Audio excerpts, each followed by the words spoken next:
భారతదేశ ప్రధానమంత్రి నరేంద్ర మోడీ తీసుకునే నిర్ణయం కూడా ఒకే ఒక మాటే.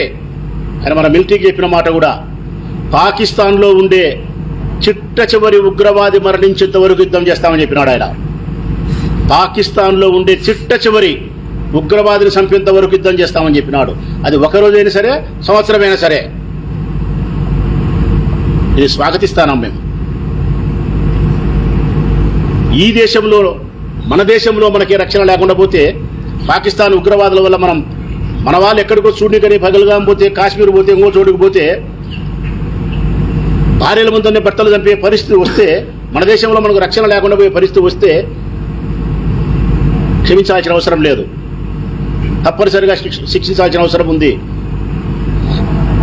అందుకే ఈ సందర్భంలో మనందరం చేయాల్సినది కూడా, భారతదేశ ప్రభుత్వానికి సంపూర్ణమైనటువంటి మద్దతును మనం ప్రకటించాల్సిన అవసరం ఉంది.